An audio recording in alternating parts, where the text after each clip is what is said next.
pretty nice guy. But, you know, he saw it as a duty. So really what I would like to do, if only, I mean, he would be, either of them. I met Palestinian Christians who were incredibly advanced thinkers, who would understand everything I'm saying about universalism and Christian Kabbalah and all that. And Jewish thinkers as well. They would totally feel home sitting around this table having this conversation. The problem is the political leadership on both sides is extremist. They're stuck in this ethnocentric perspective, and they can't admit there's any truth to the other people's narrative because they're not seeing stuff from the Jupiter or the Elohim perspective. That's the problem, you know. So I think it's also a function of education, that the people that cheer for the war and the violence just haven't reached a certain educational perspective. They haven't been educated to a higher level. One of the problems with that is becoming a successful politician is such a difficult thing. Full-time job, raising funding, getting supports. You can't do education as well, because becoming a professor and becoming an academic is also a full-time job. So we have very few who've done both. I don't know what to do about that. I mean, I think we should have like an educational test for politicians. They should have to have certain qualifications. I would say they need at least a degree, probably a PhD, before they're fit to serve in high office. I don't think Trump is qualified, for instance, or Putin. They shouldn't be allowed to be doing what they're doing, or Netanyahu. So that would be my solution. And I think that was Plato's. He wanted everyone to have gone to the academy and reached a certain level of wisdom before they could become politicians. But that's the rule of counselors. Come on? That's the rule of counselors, of this kind of people. Usually, before taking the decision, they should listen to counselors, des conseillers. Yeah, of course. Well, that was the Druid system, you know. The Druids were the specialists in the spiritual, moral truths, and the political leadership, the kings and the aristocrats, had to listen to us. And they weren't allowed to go to war unless we gave the say-so. But nobody listens to Druids anymore, you know. That's the problem, and it's the same everywhere, all over the planet. And they have a sort of mascot, you know. They go to church and worship the Christ image, but they don't worship the actual Christ energy in themselves. I raised the doubt. Maybe they listen to counsels because we don't have yet the red button has not been pushed. Maybe one or two guys, they wanted to do that, and other people say, no, don't do that. We don't know what happened. You mean the nuclear button? Yeah, in recent histories. I once went to a very scary seminar, an academic protest scene. We all were dressed up, academics, at the British nuclear submarine base in Faslane. We had a special academic seminar with the police there guarding the fence, right? And we were discussing, you know, like now, a seminar type thing. And one of the blokes gave a talk. He was a professor of peace studies in Leeds University in England, Yorkshire. And he gave about 10 examples of when the world nearly came to nuclear meltdown. Very close. And it's not publicly known. I mean, he'd researched all this. And it is scary. And the other thing he said, he revealed that was interesting is the British nuclear weapons are on submarines that come out of that base and they patrol the Atlantic Ocean.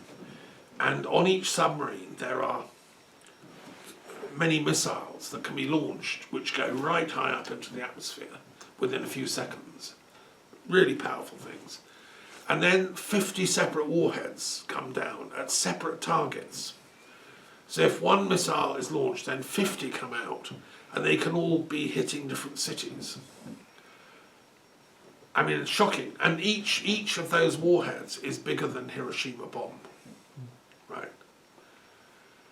I mean, so, what happens if Britain's already been hit?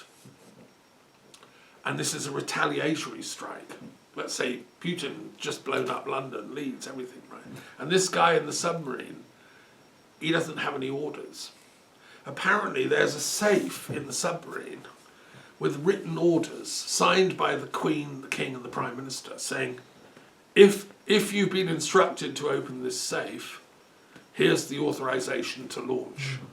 And that's the thing, if he reads that, he then presses fire, you know. Like, and that's there now, going around the Atlantic. So it's mad. I mean, we call this mutually assured destruction. Yeah. It's bonkers. Why, you know, is that the best game we can come up with as a species? Hi. I mean, come on, let's have mutually assured joy. Madge. I'd prefer that, you know. I like, we could have joyous events between Russians and Ukrainians and Israelis and Palestinians, or French and British. You know, let's do more joy and less desire to kill. Anyway, I'm going to finish with a poem today. Is that all right? Hi. Because this is a poem I discovered this morning. It's the poem of the day.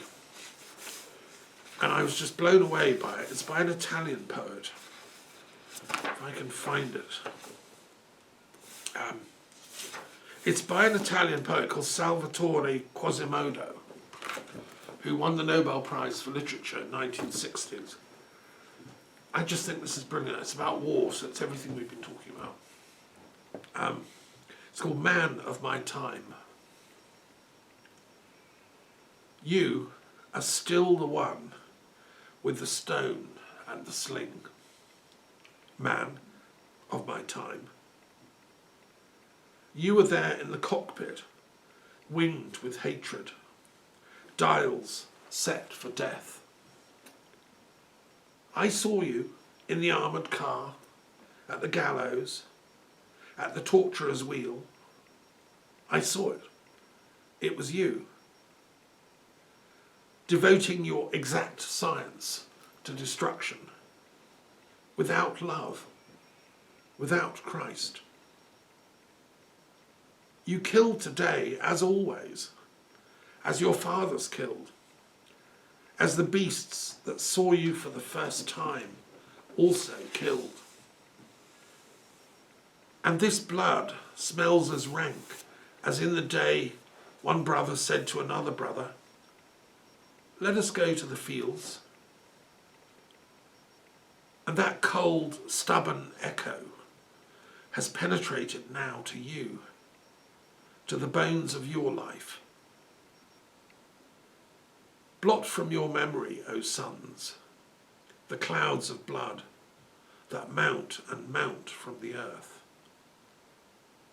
Forget your fathers. Their tombs are sinking into the ashes. The wind and the dark birds cover over their hearts.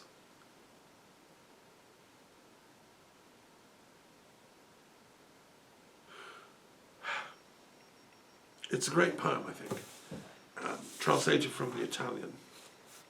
Can you say the name of the writer again? Salvatore Quasimodo. Okay, that's quite easy to remember. It's an unusual name. Yeah.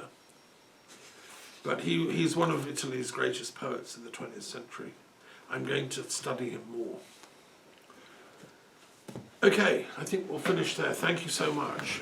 You too. Interesting.